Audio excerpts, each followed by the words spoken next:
আসসালামু আলাইকুম এভরিওয়ান। আজকে বাস্তব সংখ্যা শুরু করতেছি। মোটামুটি 6 বছর পর আবার বাস্তব সংখ্যা পড়াচ্ছি, কারণ এর আগে যখন শর্ট সিলেবাস ছিল তখন বাস্তব সংখ্যা সিলেবাসে ছিল না। তো আবার এবার তোমরা যারা এইচএসসি 26 তোমাদের থেকে বাস্তব সংখ্যা এটা শর্ট সিলেবাসে ইনক্লুড হয়েছে, ঠিক আছে? তো বাস্তব সংখ্যাটা আমরা দেখি কতটুকু কিভাবে সুন্দরভাবে কমপ্লিট করা যায়, কেমন? তো আজকে আমাদের বাস্তব সংখ্যার 1 নাম্বার লেকচার। বাস্তব সংখ্যার শুরুতেই আমরা যেটা শিখবো সেটা হলো বাস্তব সংখ্যার ক্লাসিফিকেশন। বাস্তব সংখ্যার ক্লাসিফিকেশনে যাওয়ার আগে তোমাকে একটা জিনিস বলে রাখা উচিত। The mother of all numbers, এই ওয়ার্ল্ডে যত সংখ্যা এক্সিস্ট করে সবগুলো সংখ্যার মাদার হলো জটিল সংখ্যা। মনে থাকবে তো? I repeat, the mother of all numbers is complex number. এই কমপ্লেক্স নাম্বারের দুইটা পার্ট, একটা হলো অবাস্তব পার্ট আর একটা হলো বাস্তব পার্ট। আমাদের আজকের যে পড়া সেটা হলো বাস্তব পার্টটা নিয়ে। মোট কথা আমরা এই যে অধ্যায়টা পড়তেছি বাস্তব সংখ্যা, এটা কাল্পনিক সংখ্যার যে একটা মানে জটিল সংখ্যার যে একটা পার্ট আছে না, বাস্তব পার্ট, সে বাস্তব পার্টটা নিয়ে আমরা এখানে আলোচনা করব, ঠিক আছে? তাহলে আমরা চলে যাচ্ছি হলো বাস্তব সংখ্যার ক্লাসিফিকেশনে। দেখো বাবা, বাস্তব সংখ্যা কি?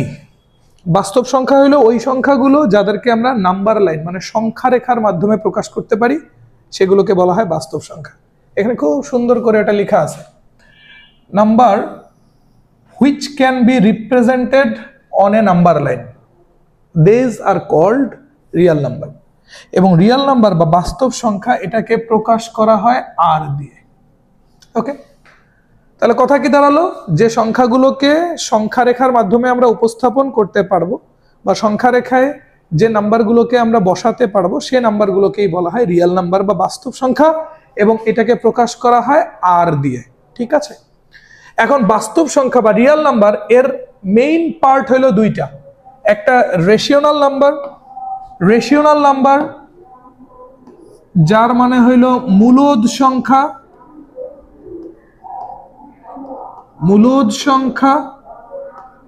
এবং আরেকটা হলো ইররেশনাল নাম্বার যার মানে হইল অমূলদ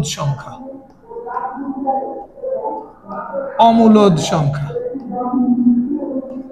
ওকে ফাইন। মূলদ সংখ্যাকে প্রকাশ করা হয় কিউ চিহ্ন দিয়ে, কিউ প্রতীকটা দিয়ে প্রকাশ করা হয়, সো মূলদ সংখ্যাকে প্রকাশ করা হয় কিউ প্রতীক দিয়ে, আর অমূলদ সংখ্যাকে প্রকাশ করা হয় কিউ ড্যাশ এই প্রতীকটা দিয়ে, ঠিক আছে? অমূলদ সংখ্যাকে প্রকাশ করা হয় কিউ ড্যাশ এই প্রতীকটা দিয়ে।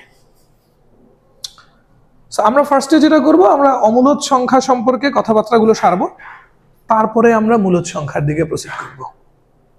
ফাইন। অমূলদ সংখ্যা কি? অমূলদ সংখ্যা হলো যে সংখ্যাগুলোকে পি বাই কিউ এই ফরম্যাটে প্রকাশ করা যায় না। The numbers which cannot be represented in p by q form, these are called irrational number. So যে নাম্বারগুলোকে p by q ফরম্যাটে প্রকাশ করা যাচ্ছে না সেগুলোকেই আমরা বলবো অমূলদ সংখ্যা। এটা তো গেল অমূলদ সংখ্যার ডেফিনেশন। অমূলদ সংখ্যা চেনার কিছু উপায় আছে, সেই উপায়গুলো কি কি? ফার্স্ট অফ অল এখানে দেখো লেখা আছে নন টার্মিনেটিং মানে হইল যে সংখ্যাগুলোর দশমিকের পরে শেষ নেই, দশমিকের পর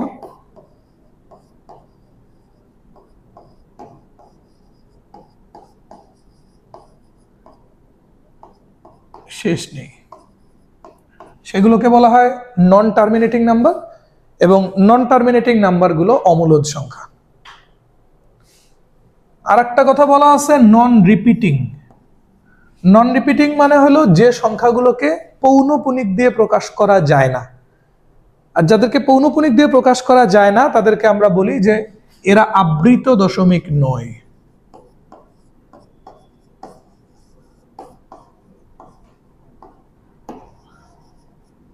যাদেরকে পৌনঃপুনিক দিয়ে প্রকাশ করা যায় না কিংবা যারা আবৃত দশমিক নয়, দ্যাট মিন্স নন রিপিটিং, তারাও কিন্তু অমূলদ সংখ্যা। এখানে অমূলদ সংখ্যার খুব সুন্দর কিছু এক্সাম্পল দেওয়া আছে। যেমন এই যে এক্সাম্পলটার দিকে খেয়াল করো, -1.4509732563 and so on। এই নাম্বারটাই দেখো তো দশমিকের পরে শেষ আছে নাই তো, দ্যাট মিনস এটা নন টার্মিনেটিং। আবার এই নাম্বারটাকে পৌনঃপুনিক দিয়ে প্রকাশ করা যায়, যায় না তো, তার মানে এটা আবৃত দশমিক না। So this is called irrational number বা অমূলদ সংখ্যা। সেম আর একটা এক্সাম্পল দেওয়া আছে 3.3278964205। ফাইন। এখানে আরো দুটো খুব সুন্দর এক্সাম্পল আছে, এই এক্সাম্পল দুটো তোমার জানতে হবে। একটা হলো ই, এখানে মনে হয় ই এর মধ্যে একটা নেগেটিভ সাইন আসছে, সো ইট ডাজন্ট ম্যাটার। তুমি এখানে শুধু ই চিন্তা করো, ই অ্যান্ড পাই, এই নাম্বার দুটা দশমিকের পরে কোনো শেষ নেই, কজ ই এবং পাই এই নাম্বার দুটার এখন পর্যন্ত ইনভেনশন হচ্ছে, এখন পর্যন্ত দশমিকের পরের ভ্যালুগুলো ইনভেনশন হচ্ছে। সো ই এবং পাই এই নাম্বার দুইটার যে মান, এদের মানে দশমিকের পরে শেষ নেই, এজন্য এরাও অমূলদ সংখ্যা। বোঝা গেল তো? এখন আসো, এখানে অমূলদ সংখ্যা বোঝানোর জন্য বা অমূলদ সংখ্যার বৈশিষ্ট্য নিয়ে যে দুইটা বৈশিষ্ট্যের কথা বলা আছে, এটার বাহিরেও আমরা অমূলদ সংখ্যা সম্পর্কে আর একটা বৈশিষ্ট্য জানবো। সেটা হলো অমূলদ সংখ্যা হলো সেই সংখ্যাগুলো যারা রুট থেকে বের হতে পারে না, যারা রুট থেকে বের হতে পারে না।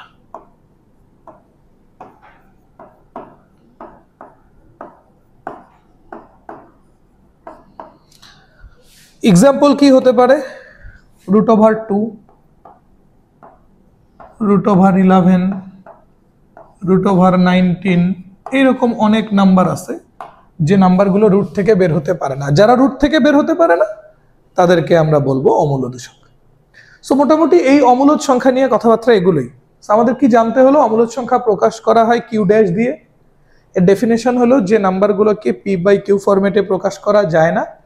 আর অমূলদ সংখ্যার প্রপার্টিজ কি? নন টার্মিনেটিং, মানে দশমিকের পরে শেষ নেই, নন রিপিটিং, মানে পৌনঃপুনিক দিয়ে প্রকাশ করা যাবে না, দ্যাট মিনস যারা আবৃত দশমিক নয়, অ্যান্ড যারা রুট থেকে বের হতে পারে না।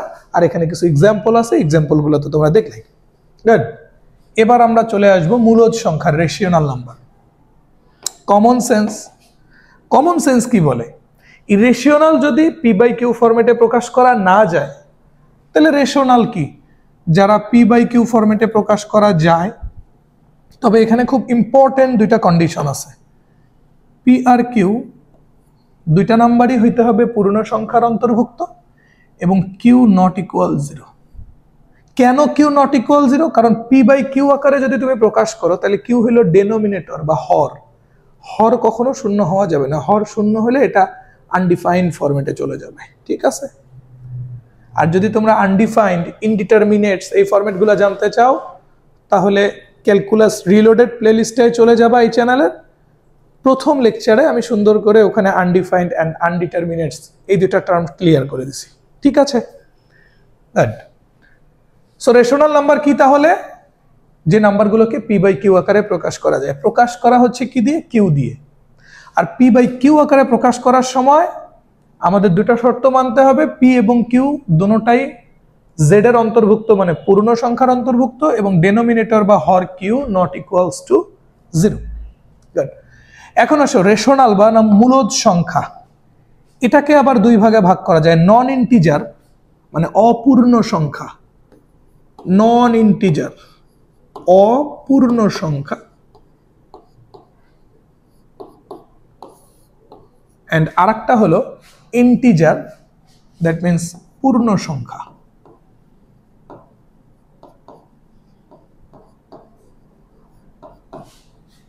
ওকে, পূর্ণ সংখ্যা নিয়ে কথা শেষ করব, তারপরে আমরা অপূর্ণ সংখ্যায় আসব।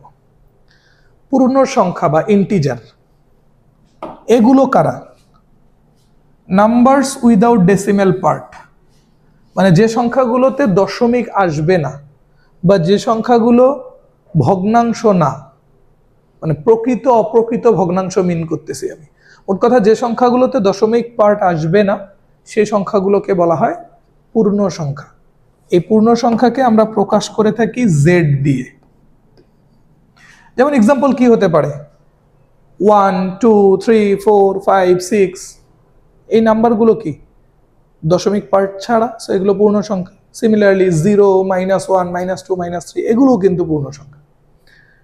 এখন এই পূর্ণ সংখ্যাকে আমরা আবার দুই ভাগে ভাগ করে থাকি, একটা হলো হোল নাম্বার, হোল নাম্বারকে প্রকাশ করা হয় ডব্লিউ দিয়ে, আর একটা হলো নেগেটিভ ইন্টিজার্স বা ঋণাত্মক পূর্ণ সংখ্যা, যেটাকে প্রকাশ করা হয় জেড এর উপরে মাইনাস চিহ্ন দিয়ে। ওকে, পূর্ণ সংখ্যার দুইটা part, whole number, negative integer. Whole নাম্বারকে ডাব্লিউ দিয়ে প্রকাশ করা হয়, নেগেটিভ ইন্টিজারকে জেড মাইনাস দিয়ে। এখন হোল নাম্বার কারা? হোল নাম্বার হলো 0 and positive integers, 0 and all positive integers, এগুলোকে বলা হয় হোল নাম্বার। তাহলে হোল নাম্বারের ভিতরে দুইটা পার্ট, একটা 0 আর একটা হলো পজিটিভ ইন্টিজার। এই পজিটিভ ইন্টিজার গুলোর আর একটা নাম হলো ন্যাচারাল নাম্বার বা স্বাভাবিক সংখ্যা, প্রকাশ করা হয় এন দিয়ে। ঠিক আছে, ঠিক আছে। সো হোল নাম্বারের আন্ডারে কয়টা পার্ট? দুইটা, একটা 0 আর একটা হলো পজিটিভ ইন্টিজার। পজিটিভ ইন্টিজারের আর একটা নাম ন্যাচারাল নাম্বার বা স্বাভাবিক সংখ্যা, প্রকাশ করি এন দিয়ে। গুড। এখন ন্যাচারাল নাম্বার বা স্বাভাবিক সংখ্যা কি, এটা তো বুঝছো, 0 থেকে বড় পূর্ণ সংখ্যাগুলো, যেমন 1 2 3 4 এন্ড সো অন। এখন আসো 0 নিয়ে ছোট্ট দুটা কথা আছে। দেখো 0, এটাকে যদি তুমি নরমালি থিঙ্ক করো, অ্যাজ এ 0 হিসেবে থিঙ্ক করো, তাহলে এটা নিরপেক্ষ সংখ্যা, এটা নিরপেক্ষ সংখ্যা। বাট 0কে যদি তুমি কাউন্টিং এ আনো, 0কে যদি তুমি কাউন্টিং এ আনো, তাহলে 0 হলো একটা জোড় সংখ্যা। সো 0 সম্পর্কে এই দুইটা কথা মোস্ট ইম্পর্টেন্ট। ঠিক আছে, তুমি যদি 0কে নরমালি চিন্তা করো, অ্যাজ এ 0 হিসেবে চিন্তা করো, তাহলে এটা নিরপেক্ষ সংখ্যা। আর 0 এই নাম্বারটাকে যদি তুমি কাউন্টিং এ নিয়ে আসো, তাহলে 0 জোড় সংখ্যা, ইভেন নাম্বার। তাহলে এই দিকটা শেষ হলো। এবার আসো negative integer. So negative integer কি, এটা তো বুঝতেই পারতেছো, 0 আর পজিটিভ ইন্টিজার ছাড়া যারা আছে সেগুলো হলো নেগেটিভ ইন্টিজার। দ্যাট মিন্স যে ইন্টিজার গুলোর মান 0 থেকে ছোট, -1 -2 -3 -4 এন্ড সো অন। নাও পূর্ণ সংখ্যার ঘটনা শেষ। এবার আসলে বাবা অপূর্ণ সংখ্যা, তাই তো? দেখো অপূর্ণ সংখ্যা এইটাকে আবার আমরা দুই ভাগে ভাগ করে লিখতে পারি, ডেসিমেল পার্ট মানে দশমিক অংশ, আবার ফ্র্যাকশনস মানে ভগ্নাংশ। ডেসিমেল পার্ট কিরকম হতে পারে? ডেসিমেল পার্ট হতে পারে টার্মিনেটিং। টার্মিনেটিং মানে কি, দশমিকের পর শেষ আছে, দশমিকের পর শেষ আছে। আবার non terminating and repeating. Non terminating মানে দশমিকের পর শেষ নাই, বাট রিপিটিং মানে আবৃত দশমিক দিয়ে প্রকাশ করা যায়, পৌনঃপুনিক দিয়ে প্রকাশ করা যায়। সো এগুলো হলো আমার আবৃত দশমিক। ঠিক আছে, যেমন এক্সাম্পল দেখো, 0.15 দশমিকের পরে দুইটা ঘর কাউন্ট করা যাচ্ছে, সো টার্মিনেটিং। 0.86 দশমিকের পরে দুইটা ঘর কাউন্ট করা যাচ্ছে, -2.5 -7.52 দশমিকের পরে কয়টা ঘর, এটা কাউন্টেবল, এই জন্য এগুলোকে বলা হয় টার্মিনেটিং নাম্বার। নিচের গুলোতে আসো, নন টার্মিনেটিং বাট রিপিটিং। দেখো 0.3333 মানে দশমিকের পরে ইনফিনিটি পর্যন্ত চলছে, বাট তুমি একটা 3 এর উপরে পৌনঃপুনিক দিয়ে কিন্তু বোঝাতে পারো এটা 333 করে সামনের দিকে প্রসিড করছে। সেম অ্যাজ 0.131313 এভাবে আগাচ্ছে, তাহলে তুমি 1 আর 3 এর উপরে পৌনঃপুনিক দিয়ে এটাকে কিন্তু আবৃত দশমিক বলতে পারো, পারো কিনা? তাহলে যেগুলো টার্মিনেটিং সেগুলো মূলদ সংখ্যার নন ইন্টিজারের ডেসিমেল পার্ট, যেগুলো নন টার্মিনেটিং বাট রিপিটিং সেগুলো মূলদ সংখ্যার নন ইন্টিজারের ডেসিমেল পার্ট। Got it? আর যদি টার্মিনেটিং না হয় নন টার্মিনেটিং হয়, রিপিটিং না হয় নন রিপিটিং হয়, তাহলে তো সেটা অমূলদে চলে গেল। সো মোটামুটি এই হইলো আমার জটিল বাস্তব সংখ্যার ক্লাসিফিকেশন। ও একটা জায়গা ছেড়ে আসছি, বয়স হয়ে গেছে তো মনে থাকে না। ফ্র্যাকশন, ফ্র্যাকশনে মনে রাখবা যে ফ্র্যাকশন গুলোতে লব ছোট হর বড়, লব ছোট হর বড়, সেগুলোকে বলা হয় প্রকৃত ভগ্নাংশ। আর যে ফ্র্যাকশন গুলোতে লব বড় হর ছোট, লব বড় হর ছোট, এগুলোকে বলা হয় অপ্রকৃত ভগ্নাংশ। ঠিক আছে, একটা প্রকৃত ভগ্নাংশ আর একটা অপ্রকৃত ভগ্নাংশ। এই তো মোটামুটি এই হলো আমার বাস্তব সংখ্যার ক্লাসিফিকেশন। সো এটা ভালো করে দেখে নেবা, এমসিকিউর জন্য ভেরি ভেরি ইম্পর্টেন্ট। এখান থেকে কি টাইপের কোশ্চেন আসতে পারে, এখান থেকে বলতে পারে হোল নাম্বারের গুলোর মধ্যে কি কি আছে, আবার একটা নাম্বার দিয়ে বলতে পারে যে এটা মূলদ সংখ্যা না অমূলদ সংখ্যা, তখন তোমার অমূলদ সংখ্যার প্রপার্টিজ গুলো দেখতে হবে। তারপরে তোমাকে জিজ্ঞেস করতে পারে যে ন্যাচারাল নাম্বার এটা মূলদ না অমূলদ। সেরকম different types of MCQ question এখান থেকে আসতে পারে, তোমরা এগুলো দেখে নেবা। ঠিক আছে রে বাবা, তাহলে আমরা কি করব, চলো নেক্সট পেজে চলে যাই। আমরা যে রিয়েল নাম্বারের ক্লাসিফিকেশন দেখলাম, এইখান থেকে আমরা যেটা করছি নাম্বার সিস্টেমের একটা ভেন ডায়াগ্রাম আঁকাইছি। ভেন ডায়াগ্রাম তোমরা এসএসসি তে পড়ছিলা। তো নাম্বার সিস্টেমের এই ভেন ডায়াগ্রামটা আমরা কেন এখানে আঁকায় রাখছি, কারণ এখান থেকে আমরা বেশ কিছু রিলেশন বের করে নিয়ে আসব। রিলেশন কথাটা শোনার সাথে সাথে মানে বিদ্যুতের মতো মনের মধ্যে একটা আঘাত করছে, তাই না? পড়াশোনা করো, বড় হও, তারপর এগুলো নিয়ে, এগুলো অপবিত্র কথাবার্তা নিয়ে ভাবা যাবে। আচ্ছা, তো নাম্বার সিস্টেমের ভেন ডায়াগ্রামটা দেখো। আমি তোমাকে ভিতর থেকে বাইরে নিয়ে যাচ্ছি, ভালো করে বুঝো। আমি তোমাকে ভেতর থেকে বাইরে নিয়ে যাচ্ছি। সো সবার ভেতরে কি আছে, ন্যাচারাল নাম্বার। মানে ফার্স্টে তুমি ন্যাচারাল নাম্বার থেকে হিসাব করো। ন্যাচারাল নাম্বারকে কি দিয়ে প্রকাশ করা হয়, এন। দেখো তো এই ন্যাচারাল নাম্বারটা কার ভিতরে আছে, হোল নাম্বারের ভিতরে আছে না, আছে তো। তাহলে ন্যাচারাল নাম্বার এটা সাবসেট অফ হোল নাম্বার। আবার হোল নাম্বার এটা কার ভিতরে আছে, ইন্টিজারের ভিতরে আছে।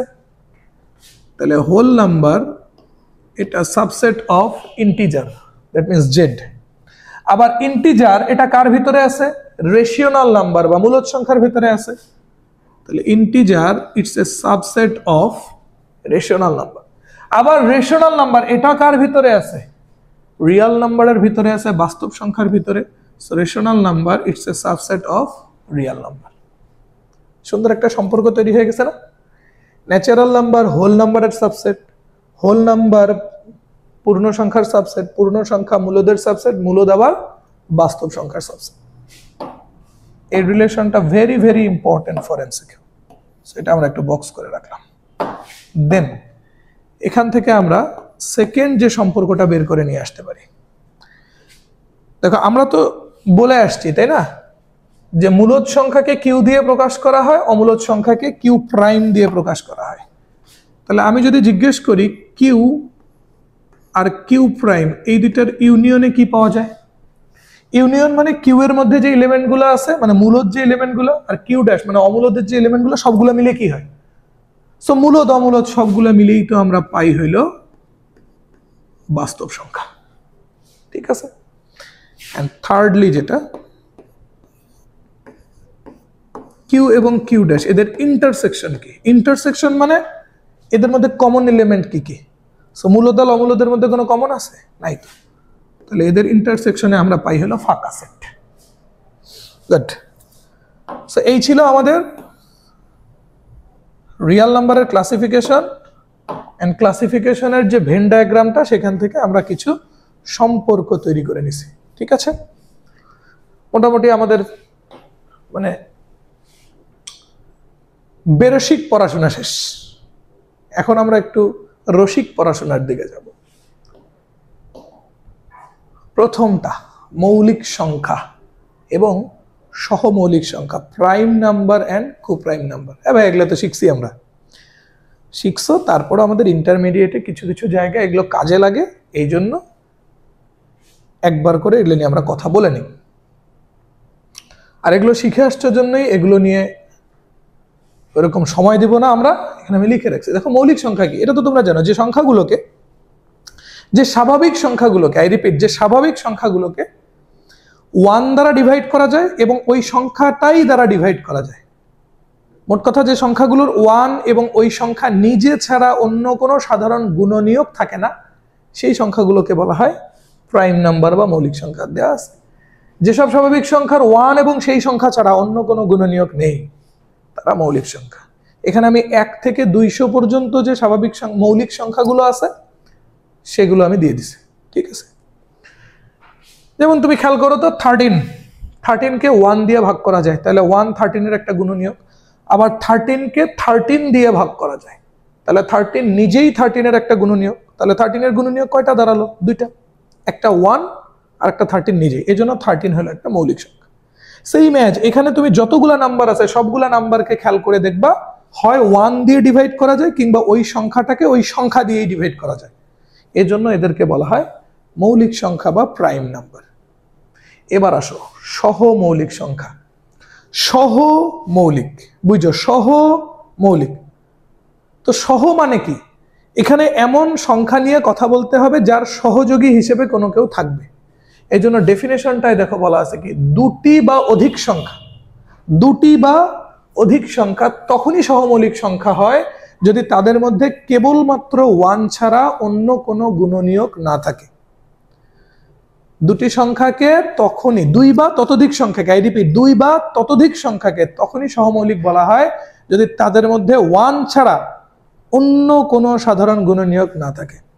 ফর এক্সাম্পল দেখো 4 5 দুটা সংখ্যা, এদের মধ্যে দেখো তো 1 ছাড়া কোনো সাধারণ গুণনীয়ক আছে মনে নাই তো।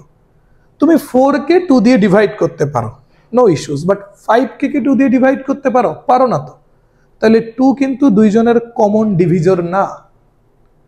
আবার 5 কে 5 দিয়ে ডিভাইড করতে পারো, 4 কে 5 দিয়ে ডিভাইড করতে পারো? পারো না। সেম ভাবে 4 কে 4 দিয়ে ডিভাইড করতে পারো, বাট 5 কে 4 দিয়ে ডিভাইড করতে পারো? পারো না। কিন্তু তুমি খেয়াল করে দেখো 4 কে 1 দিয়ে ডিভাইড করা যাচ্ছে, 5 কে 1 দিয়ে ডিভাইড করা যাচ্ছে, তাহলে 1 দুজনেরই ডিভিজর, মানে 1 হলো কমন গুণনীয়ক। এই জন্য 4 5 এই যে সংখ্যার জোড়াটা এরা সহমৌলিক।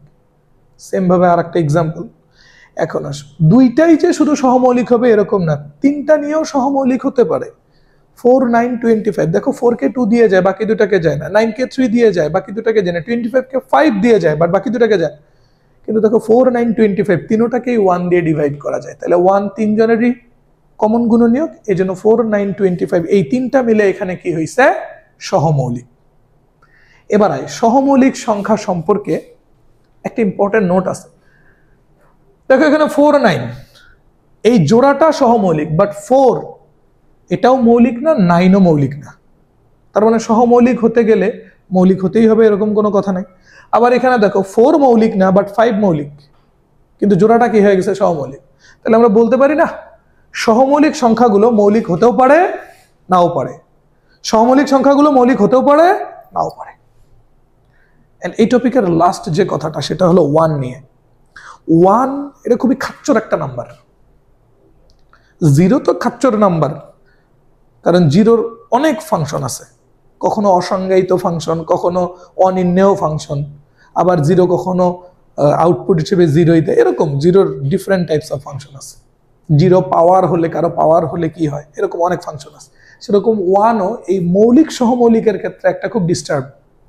এখন ডিস্টার্বটা কি? অনেকে বলে 1 হইল মৌলিক সংখ্যা না, আবার কেউ বলে 1 হইল সহমৌলিক সংখ্যা, সেটাও না। কারণ মৌলিক হতে গেলে ডিভিজর থাকতে হবে দুইটা, 1 এবং ওই সংখ্যা নিজে। 1 এর ডিভিজর একটাই, সেটা খালি 1। আবার সহমৌলিক হইতে গেলে অ্যাটলিস্ট দুইটা নাম্বার থাকতে হবে, 2 এর অধিকও থাকতে পারে, কিন্তু 1 তো একলা একটা নাম্বার। তাহলে 1 মৌলিকও না, সহমৌলিকও না। তাহলে কথাটা কি? কথাটা হলো 1 মৌলিক না, তবে অন্য যে কোনো সংখ্যার সাথে এটা সহমৌলিক হতে পারে। Got it? 1 এ মৌলিক না, ইটস নট প্রাইম, বাট এ অন্য কারোর সাথে যদি থাকে তখন ওই জোড়াটাকে আমরা বলবো সহমৌলিক সংখ্যা। মনে থাকবে তো? গুড। তাহলে এই ছিল আমাদের মৌলিক সংখ্যা এবং সহমৌলিক সংখ্যা। তাহলে আমরা কি কি পড়লাম রে বাবা? আমরা রিয়েল নাম্বার সম্পর্কে জানলাম, রিয়েল নাম্বারের ক্লাসিফিকেশন, নাম্বার সিস্টেমের ভেন ডায়াগ্রাম থেকে আমরা কিছু রিলেশন শিখছি, দেন আমরা মৌলিক সংখ্যা সহমৌলিক সংখ্যা পড়ে নিলাম। এখন আমরা পড়ব একটা ছোট্ট প্রমাণ। প্রমাণ করো যে √5 একটি অমূলদ সংখ্যা। এটা এসএসসিতে পড়ে আসছিল। সো আমরা এসএসসির মতো করেই প্রমাণটা করব। তবে মোস্ট অফ দ্য স্টুডেন্ট কি করছিল, এসএসসিতে এই প্রমাণটা যখন করছিল তখন অনেক স্টুডেন্ট এটা মুখস্থ করছে, এর ভিতরের জিনিসগুলো বোঝার চেষ্টা করেনি। বাট আজকে আমরা একটু বুঝে বুঝে এই প্রমাণটা করার ট্রাই করব। সো আমরা শুরু করব কি দিয়ে? দেখো, তুমি নর্মালি যদি থিঙ্ক করো 4 কে রুট করলে 2 হয়, তাহলে 5 কে যদি রুট করো 2 এর থেকে বড় কিছু হবে। আবার 9 কে রুট করলে 3 হয়, তাহলে 5 কে রুট করলে 3 এর থেকে ছোট কিছু হবে। এভাবেও যদি চিন্তা করো তাহলে √5 এইটার ভ্যালু 2 এর থেকে বড়, 3 এর থেকে ছোট। এখন সেটাকে আমরা এইখানে কিভাবে লিখবো? এখানে আমরা এমনি লিখি যে 2 square equal 4, √5 square equal 5, 3 square equal 9। So তুমি ফার্স্টে আউটপুট গুলা দেখো, এটার আউটপুট 4, এটার আউটপুট 5, এটার আউটপুট 9। তাহলে আউটপুট গুলা যদি দেখো, 5 এটা 4 এর থেকে বড়, 9 এর থেকে ছোট, এটা হলো আউটপুট নিয়ে হিসেব। তাহলে এবার তুমি ইনপুট গুলোর দিকে দেখো, আউটপুট গুলোর রিলেশন যদি এরকম হয় 5 4 এর থেকে বড়, 9 এর থেকে ছোট, তাহলে ইনপুট গুলোর রিলেশন কি হবে? √5 এটা 2 এর থেকে বড়, 3 এর থেকে ছোট। আউটপুটের রিলেশন কি? 5 এটা 4 এর বড়, 9 এর ছোট, তাহলে সেম রিলেশন তো ইনপুটেও খাটবে। তাহলে ইনপুটের রিলেশন কি হবে? √5 এটা 2 এর বড়, 3 এর ছোট। তাহলে আমরা এখান থেকে লিখতে পারি না যে সুতরাং √5 গ্রেটার দেন 2 লেস দেন 3। এখন 2 এর বড়, 3 এর ছোট, 2 এর বড়, 3 এর ছোট, এর মধ্যে কি কোনো পূর্ণ সংখ্যা আছে? নাই। 2 এর বড়, 3 এর ছোট 2.5 হতে পারে, 2.2 হতে পারে, 2.6, 2.7, হোয়াট এভার, অনেক কিছু হতে পারে। বাট 2 এবং 3 এর মাঝখানে তো কোনো পূর্ণ সংখ্যা নাই। তার মানে √5 পূর্ণ সংখ্যা না, অর্থাৎ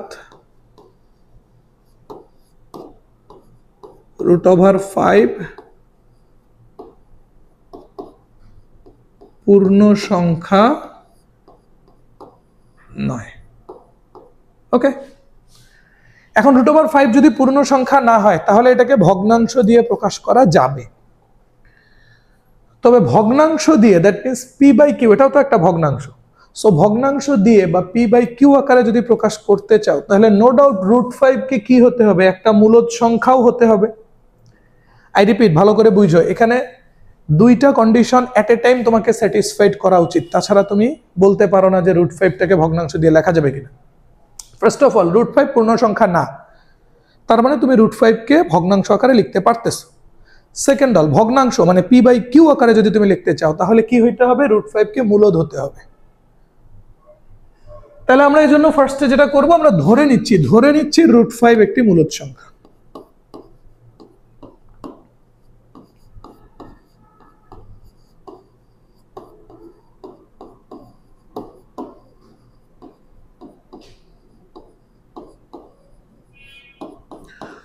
সো একটা তাহলে তোমার ভিজিবল কন্ডিশন √5 পূর্ণ সংখ্যা না, আর একটা ইনভিজিবল মানে তোমার ধরে নেওয়া কন্ডিশন √5 একটি মূলদ সংখ্যা। তাহলে এই দুইটা কন্ডিশন যখনই তুমি একখানে নিয়ে আসলা তখন তুমি কিন্তু বলতে পারো সুতরাং √5 ইকুয়াল p/q, এটাকে তুমি দিলে 1 নম্বর। তবে শর্ত আছে, এখানে p/q দোনোটাকেই আমরা ধরে নিচ্ছি ন্যাচারাল নাম্বার। পূর্ণ সংখ্যা ধরলেও প্রবলেম নাই, তবে পূর্ণ সংখ্যা ধরলে কিছু জায়গায় তোমার সমস্যা হতে পারে। যেমন pq যদি পূর্ণ সংখ্যা হয় তার মানে এদের মান দুইটাই পজিটিভ হইতে পারে, দুইটাই নেগেটিভ হইতে পারে, আবার একটা পজিটিভ একটা নেগেটিভ হইতে পারে। দেখো, দুইটাই যদি পজিটিভ হয় আউটপুট আসবে পজিটিভ, ফাইন, নো প্রবলেম। দুইটাই নেগেটিভ হলেও আউটপুট আসবে নেগেটিভ, নো প্রবলেম। কিন্তু একটা পজিটিভ একটা নেগেটিভ হলে আউটপুট নেগেটিভ আসবে, তখন কি মিলবে? মিলবে না, কারণ √5 তো একটা পজিটিভ। এই জন্য আমরা ঝুট ঝামেলায় না যাওয়ার জন্য আমরা করতেছি কি, আমরা ধরে নিচ্ছি p/q দুটোটাই ন্যাচারাল নাম্বার, মানে ধনাত্মক পূর্ণ সংখ্যা। এখানে আমরা আরো বলে দিচ্ছি p ও q সহমৌলিক, তার মানে p আর q এর মধ্যে 1 ছাড়া অন্য কোনো কমন গুণনীয়ক নাই। এখানে আরো একটা কথা আমরা বলে দিচ্ছি, q নট ইকুয়াল 0। কেন? ডেনোমিনেটর 0 হওয়া যাবে না, ডেনোমিনেটর যদি 0 হয় তাহলে অসংজ্ঞায়িত হবে।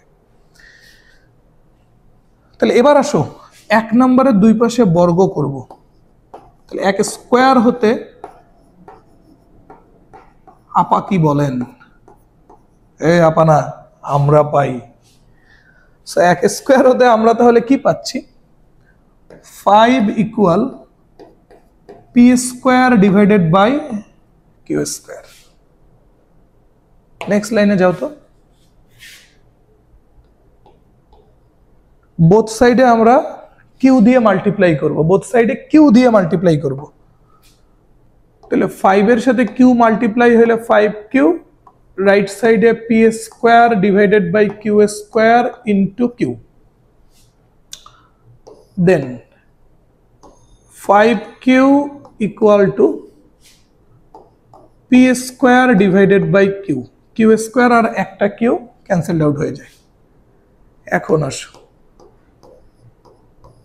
5q equal P divided by Q into P. এমনি লেখা যায় তো? যায় না? যায় তো।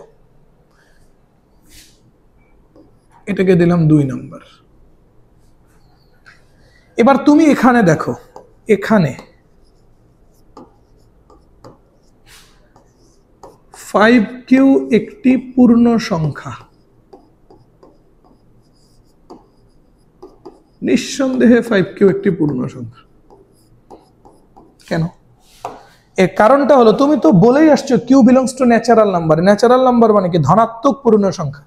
সো কিউ নিজে একটা পূর্ণ সংখ্যা, আবার ওই পূর্ণ সংখ্যার সাথে আরেকটা পূর্ণ সংখ্যা 5 যদি তুমি মাল্টিপ্লাই করো তাহলে 5q কি হবে? একটা পূর্ণ সংখ্যা। কিন্তু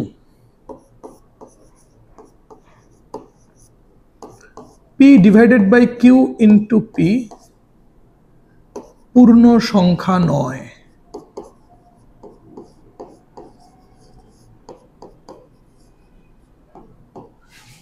এর কারণটা লুকায় আছে হইল এই কন্ডিশনটার মধ্যে, এর কারণটা লুকায় আছে এই কন্ডিশনের মধ্যে। ঠিক আছে? কারণ আমরা বলছিলাম p q natural number, but পিও কিউ কি? সহমৌলিক। সহমৌলিক মানে এদের মধ্যে 1 ছাড়া অন্য কোনো কমন ডিভিজর থাকবে না। তাহলে তুমি এইরকম যে কোনো দুইটা সহমৌলিক সংখ্যা ধরো তো, ধরো পি ধরতেছো তুমি 2, কিউ ধরতেছো 3। তাহলে পি 2/3, তার সাথে আবার পি গুণন হচ্ছে মানে 2 গুণ হচ্ছে, আলটিমেট আউটপুটটা কি 4/3। এটা কি পূর্ণ সংখ্যা? না তো। আবার পি ধরো 7, কিউ ধরো তুমি 13, তাহলে 7/13 ইন্টু 7 49/13 পূর্ণ সংখ্যা হচ্ছে না তো। এরকম পি আর কিউ এই জোড়াটা সহমৌলিক ধরে তুমি পি এবং কিউ এর পৃথিবীর যে মানই বসাও না কেন, এইটা কোনোদিন পূর্ণ সংখ্যা হতে পারে না। আর এটা যেহেতু পূর্ণ সংখ্যা হতে পারে না, সুতরাং একটা পূর্ণ সংখ্যা 5q কখনোই একটা অপূর্ণ সংখ্যা p/q ইন্টু পি এর সমান হতে পারে না। অর্থাৎ এই যে 2 নং ইকুয়েশনটা এটা সত্য নয়। অর্থাৎ 2 নং সত্য নয়। আচ্ছা, এবার কথা হলো 2 নং যেহেতু সত্য না, তাহলে 2 নং তুমি পাইছিলা কোথা থেকে? ব্যাক করো, উপরে যাও, দুম করে পরের পেজে চলে গেলে এখান থেকে পাইছো কিনা? এই যে তুমি যে 2 নং সত্য বললা না, যে বললা যে 2 নং সত্য না, এটা পাইছো কোথা থেকে? ব্যাক স্পেস যাও, ব্যাক স্পেস যেতে যেতে যেতে এখানে সেটকে গেলা। তুমি 2 নাম্বারটা পাইছিলা বেসিক্যালি 1 নাম্বার থেকে। 1 নাম্বারে তুমি বলছিলে কি √5 = p/q। সো 2 যেহেতু সত্য না, তার মানে 1ও সত্য না। আর 1 যদি সত্য না হয় তাহলে আমি বলতে পারি √5 কে p/q আকারে প্রকাশ করা যায় না। সুতরাং √5 কে p/q আকারে প্রকাশ করা যায় না।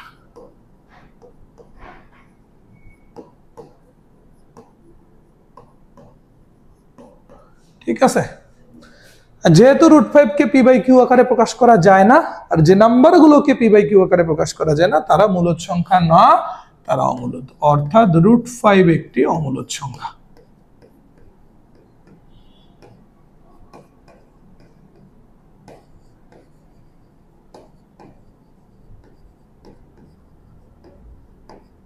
ওকে ওকে, অর্থাৎ √5 একটি অমূলদ সংখ্যা, মডুলাস বা পরম মান। আমি এখানে তোমাকে দুটো কোশ্চেন করে শুরু করব। আমি তোমাকে বললাম যে ভাইয়া 7 এর মডুলাস কত বলো তো? তুমি বলবা আরে কি বলেন, এটা পারি না, মানে ছোট থেকেই শিখছি 7 এর মডুলাস 7। আবার আমি তোমাকে বললাম যে -5 এর মডুলাস কি, তুমি এবার আমারে কি বললে, আরে আপনি কি পাগল পাইছেন, 7 এর মডুলাস 7 জানির জন্য -5 এরটা জানবো না? আরে শিখছি, মডুলাসের ভিতরে যাই দেন না কেন সব আউটপুট হিসেবে কি আসে, প্লাস, এই জন্য -5 এর মডুলাস প্লাস।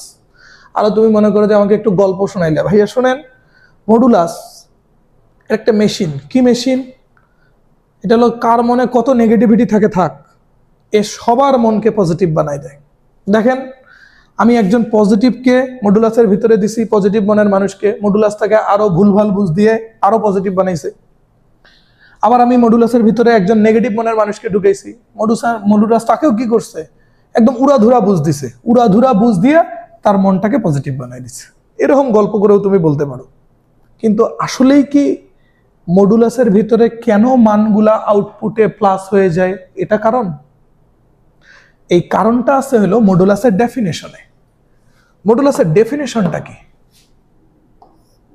মডুলাসের ডেফিনেশনটা হলো মূল বিন্দু হতে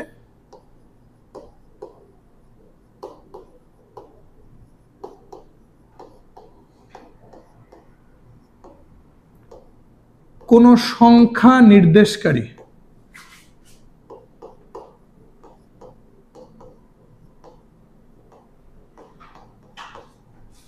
বিন্দুর দূরত্বই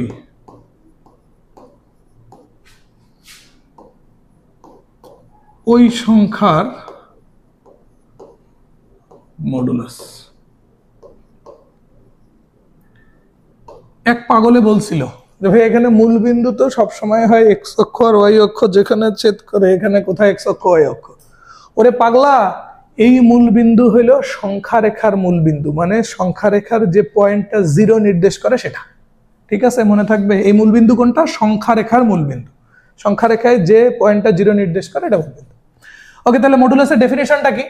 মূল বিন্দু হতে কোন সংখ্যা নির্দেশকারী বিন্দুর দূরত্বই ওই সংখ্যার মডুলাস, দূরত্বই ওই সংখ্যার মডুলাস, দূরত্বই ওই সংখ্যার মডুলাস। তাহলে মডুলাস এটা অ্যাকচুয়ালি কি, একটা দূরত্ব। ফর এক্সাম্পল, আমি যখন তোমাকে জিজ্ঞেস করছি 7 এর মডুলাস কত, এটা ডেফিনেশন অনুযায়ী বলে মূল বিন্দু মানে 0 থেকে যে 7 আছে এটার দূরত্ব কত। তাহলে দেখো তো মূল বিন্দু বা 0 থেকে 7 যে পয়েন্টটা, এটার দূরত্ব কত, 7 একক।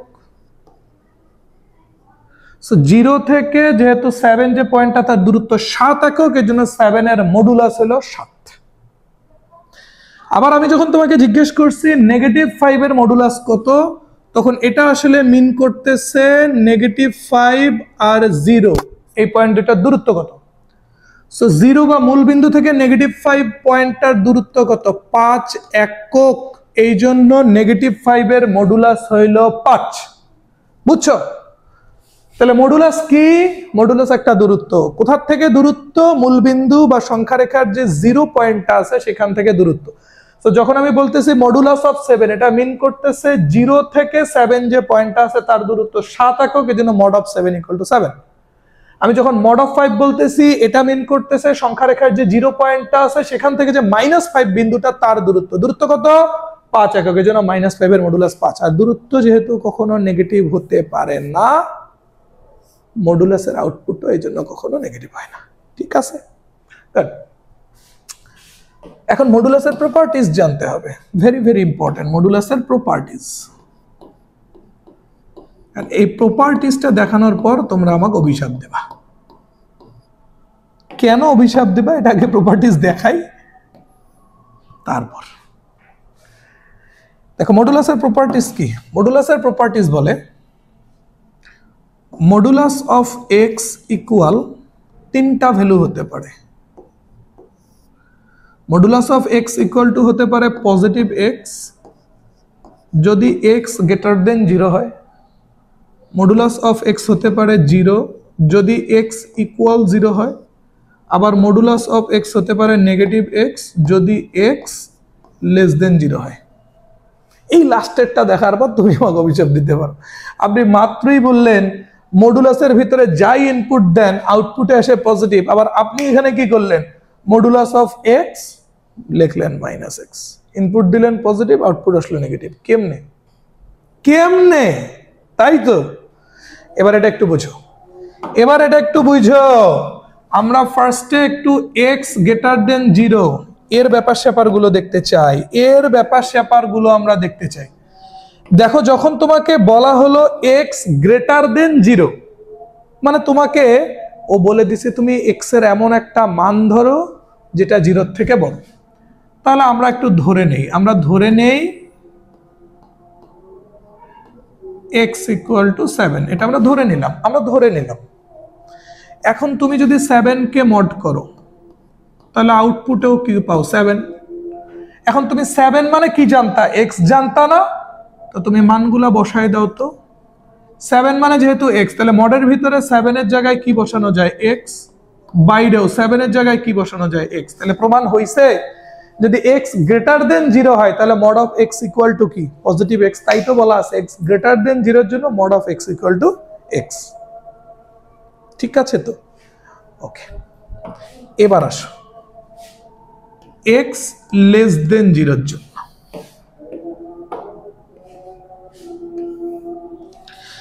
x লেস দেন 0 মানে এবার তোমাকে বলা হইলো তুমি x এর এমন একটা ভ্যালু অ্যাজাম্পশন করো যে মানটা 0 থেকে ছোট।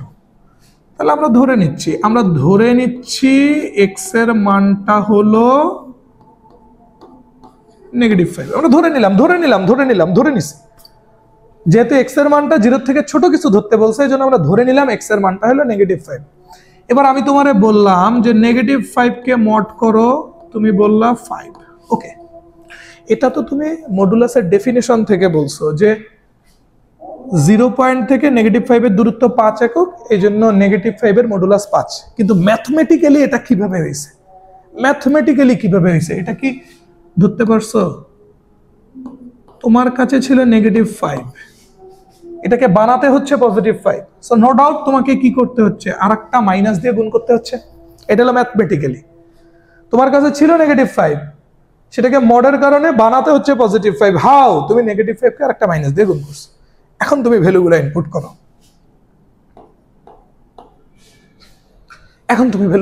করো, দেখো তুমি -5 মানে কি বলতে পারতেছো, x না? তাহলে এই -5 এর জায়গায় x যদি বলো mod of x ইকুয়াল -5 মানে কি x, -5 মানে x, আবার তার সামনে একটা মাইনাস আছে, মাইনাসটা দিয়ে দিলাম। হইছে প্রমাণ যে যদি x লেস দেন 0 কোনো ভ্যালু হয় তাহলে mod of x = -x। তাহলে ভাইয়া ঘটনাটা কি? ঘটনাটা কিছুই না, মডের ভিতরে যখন কোনো জানা মান আছে তখন আউটপুটে সব পজিটিভ, আর মডের ভিতরে যখন অজানা কেউ আছে, আননোন কেউ আছে, তখন তুমি দেখবা মানে কন্ডিশনটা 0 থেকে বড় কিনা, তখন আননোনটা পজিটিভ হিসেবে আউটপুট আসবে। আর তুমি দেখবা কন্ডিশনটা -0 থেকে ছোট কিনা, তাহলে মডের ভিতরে আননোনটা হবে মাইনাস। ঠিক আছে, কথা বুঝতে পারছো তো? তাহলে আমরা মডুলাসের ডেফিনেশন শিখছি, মডুলাসের প্রপার্টি শিখছি না? এবার আসো এই প্রপার্টিসটা নিয়ে আমরা আরেকটু সার্জারি করব, আরেকটু আমরা এখানে কাজ করব। আচ্ছা, তাহলে আমরা শিখলাম কি?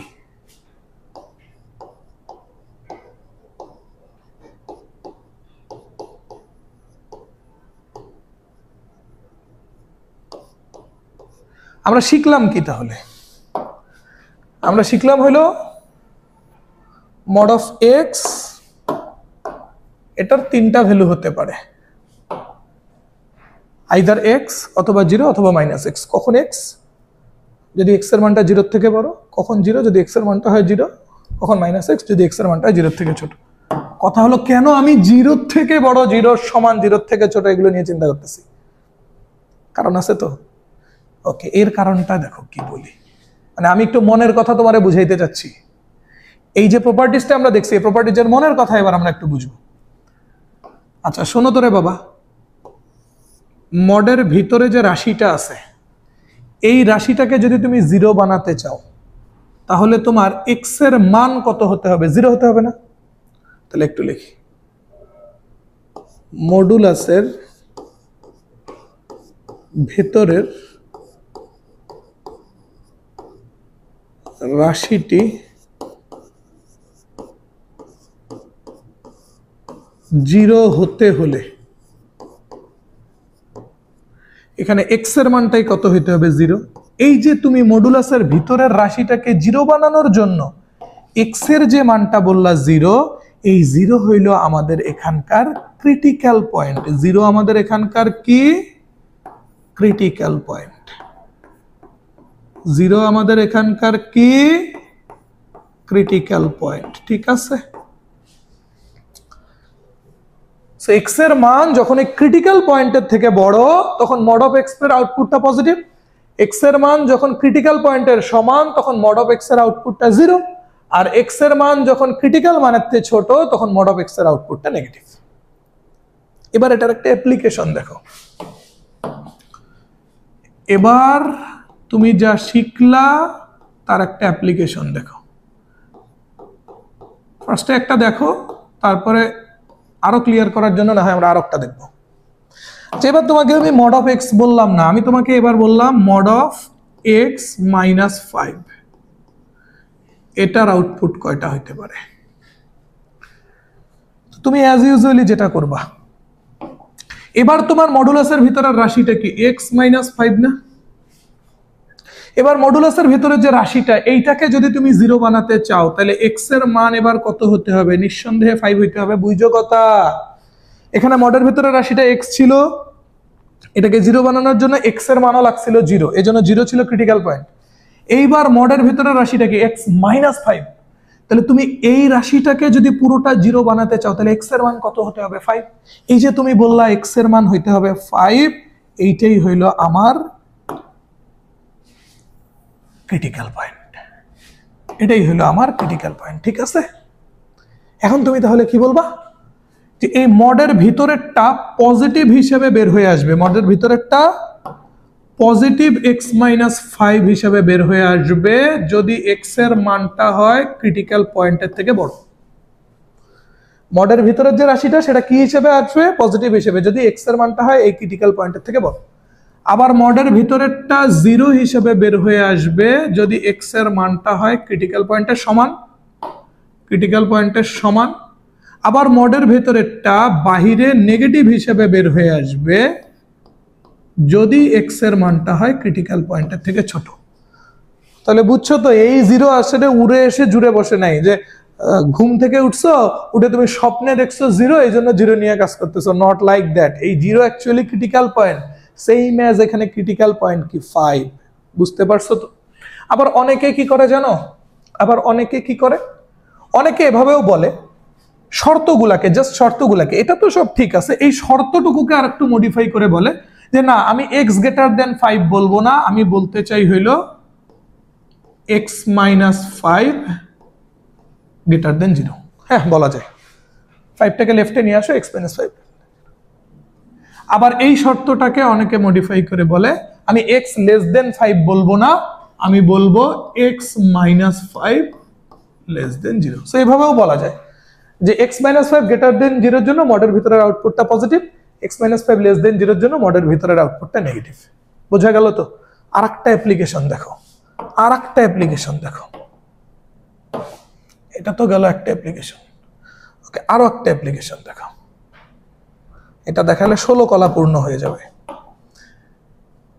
এবার ধরো আমি তোমাকে বললাম মড অফ এক্স প্লাস 5, এটার আউটপুট গুলো কি হতে পারে? সো এখানে আর আমি বারবার তোমাকে বলবো না, তুমি এবার থিঙ্ক করো নিজে নিজে। এবার তোমার মডের ভেতরের রাশিটা কি? X plus 5। এই রাশিটাকে যদি জিরো বানাতে চাও তাহলে তোমার এক্স এর মান কত হতে হবে? -5। দ্যাট মিনস তোমার এইটার জন্য ক্রিটিক্যাল পয়েন্ট হইল -5। ওকে, তোমার এবার ক্রিটিক্যাল পয়েন্ট হইল -5। তাহলে তুমি কি বলবা? তুমি আমারে বলবা যে এই মডের ভিতরের আউটপুটটা পজিটিভ হবে যদি এক্স গ্রেটার দেন হয় -5। আবার এটাকেও বলা যায় এক্স প্লাস 5 গ্রেটার দেন 0। আবার তুমি বলবা মডের ভিতরের আউটপুটটা 0 হবে যদি x ইকুয়াল টু হয় -5, আবার তুমি বলবা মডের ভিতরের আউটপুটটা নেগেটিভ হবে যদি x লেস দেন হয় -5। এটাকে মডিফাই করে তুমি বলতে পারো x plus 5 less than 0। Hopefully বুঝতে পারছো। তাহলে এই যে মডুলাসের অ্যাপ্লিকেশন গুলারে মনা, এই অ্যাপ্লিকেশন গুলা খুব ভালো করে পড়তে হবে, ঠিক আছে? আর এই অ্যাপ্লিকেশন গুলা যখন পড়া হয়ে যাবে, ভালো করে তুমি পড়বা, নেক্সট ক্লাসে আমরা কি করব, মডুলাসের ম্যাথমেটিক্যাল প্রবলেমগুলো আমরা সলভ করা শুরু করব।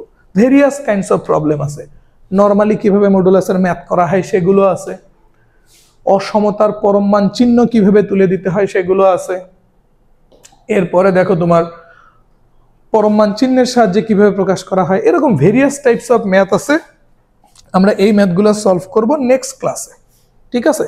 তো তার আগে তুমি যেটা করবা, এই যে আমি তোমাকে মডুলাসের প্রপার্টিজ এবং প্রপার্টিজের অ্যাপ্লিকেশন পর্যন্ত যে পড়ালাম, এই পড়াগুলো তুমি ভালো করে পড়ে নিবা, ঠিক আছে? সো দ্যাটস ইট এভরিওয়ান, আজকের ক্লাস এই পর্যন্তই।